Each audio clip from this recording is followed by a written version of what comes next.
আসসালামু আলাইকুম, সবাই কেমন আছেন?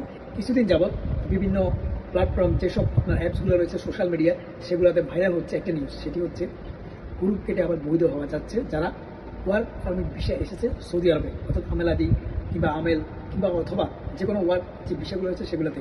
তবে সাওয়াক্কাস কিংবা আমেল মজুর অথবা যেগুলো আপনার ডোমেস্টিক ভিসা রয়েছে সেগুলো কিন্তু এখনও পর্যন্ত 6 মাস যাবৎ কন্টিনিউ রয়েছে হুরুপ কেটে বৈধ হওয়ার জন্য।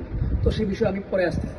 তো এখন বর্তমানে যে মূল কথাটি সেটি হচ্ছে আমেলাদি যারা অর্থাৎ আপনার ওয়ার্ক পারমিট ভিসাতে এসেছে সৌদি আরবে, তারা কিন্তু এখন বৈধ হতে পারছে একেবারে লিগ্যাল পদ্ধতিতে।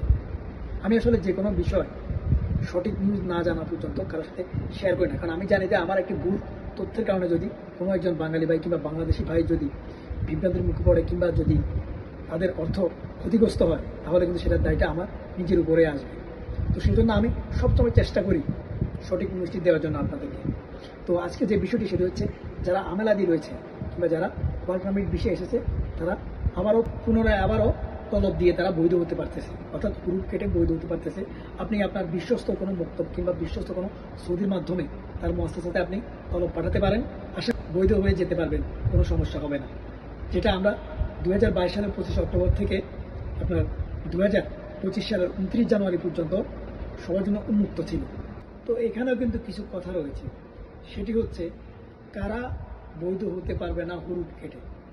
যারা সৌদিতে আসার পরে যাদের ইকামা হয়নি অথচ তাদের বর্ডার নাম্বারে হুরুপ রয়েছে, তারা কিন্তু বৈধ হতে পারবে না, এটা 100%।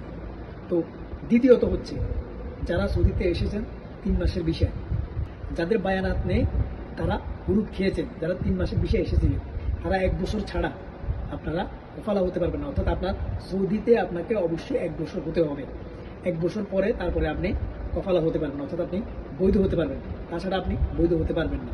আশা করি আমার কথাগুলো বুঝেছে। অর্থাৎ আপনি সৌদি আরবে নতুন আসছেন 3 মাসের ইকামা নিয়ে, কিন্তু আপনার বায়ানাত নেই, সেজন্য আপনি হুরুপ খেয়ে গেছেন, কিন্তু আপনি 1 বছর ছাড়া অর্থাৎ আপনার সৌদি আরবে 1 বছর মেয়াদ হওয়া পর্যন্ত আপনি কফালা হতে পারবেন না। আমি কিন্তু আপনাদেরকে সবসময় একটি কথা বলি, সেটি হচ্ছে আমরা যখনই কোনো একটা সুযোগ পাই কফালা হওয়ার কিংবা হুরুপ কাটার অথবা আদার্স কোনো সমস্যা, সেটির জন্য আমরা কিন্তু ওয়াস্তা খুঁজি, অর্থাৎ একটি মাধ্যম খুঁজি।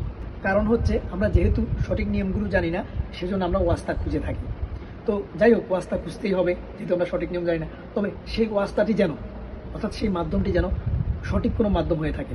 আপনি যদি পারেন কোনো বা আত্মীয় স্বজন অথবা কোনো ফ্রেন্ড সার্কেলের মাধ্যমে যদি ভালো কোনো আপনি প্রোফাইল পেয়ে থাকেন, তাহলে তার মাধ্যমে হলে সব থেকে বেটার হয়ে থাকে।